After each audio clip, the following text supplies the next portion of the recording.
الرحيم وخلقناكم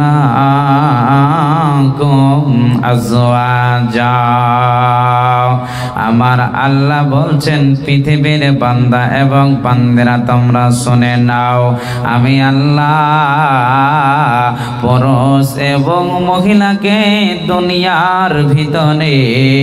আমি আল্লাহ জোড়া জোড়া করে সৃষ্টি করেছি একটাকে নর বানিয়েছি এবং একটাকে নারী বানিয়েছি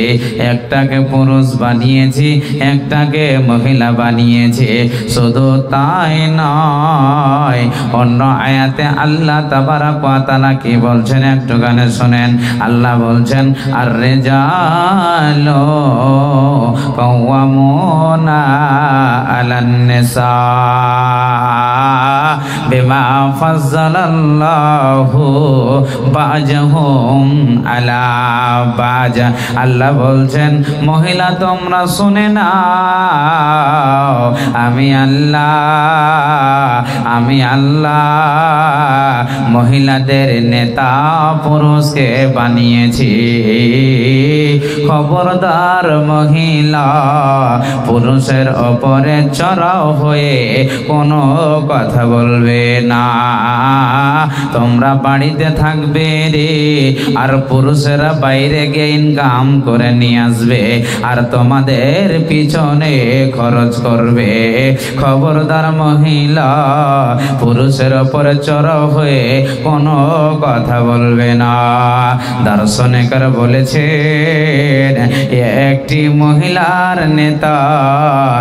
একজন মহিলার নেতা চারজন পুরুষ হবে রে একটি মহিলা যখন ছোট থেকে নিয়ে বড় হবে বন্ধুরে তার নেতা হবে তার বাবা বাবা যদি মারা যায় কিংবা বাবার যদি ব্রেন শর্ট হয়ে যায় তবে তার মালিক হবে তার ভাই ভাই যখন মেয়ে বোনটার বিয়ে দিয়ে দেবে যখন অন্য বাড়ি চলে যাবে তখন তার মালিক হয়ে যাবে তার স্বামী বন্ধুরে স্বামী যদি মারা যায় কিংবা পাগল হয়ে যায় কিংবা ট্রেনে কেটে মারা যায় কিংবা রেল স্টেশনে যদি মারা যায় তার মালিক হয়ে যাবে তার সন্তান তার মালিক হয়ে যাবে তার সন্তান সন্তানের বিনা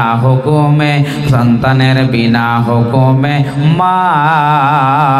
অন্য বাড়ি যেতে পাবে না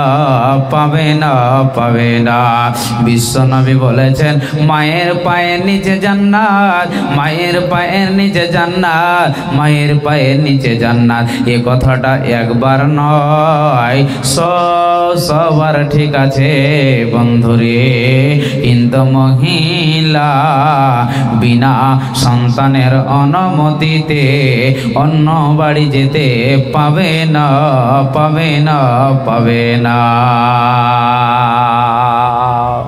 ভাই আব্বা যান মা বোনেরা বুঝে যান মূল্য কথা তুলে ধরছে বুঝেন আজকে দুনিয়াতে বেহায়ার মতো আমরা হয়ে গেছি পৃথিবীতে পুরুষ হোক না কেন মহিলা হোক না কেন কেউ নিজেকে পর্দা করে চলতে পারে না একটা মধ্যখানে প্রশ্ন করব আপনাদেরকে আমাকে ঝাড়খণ্ড থেকে কয়েকদিন আগে ফোন করেছে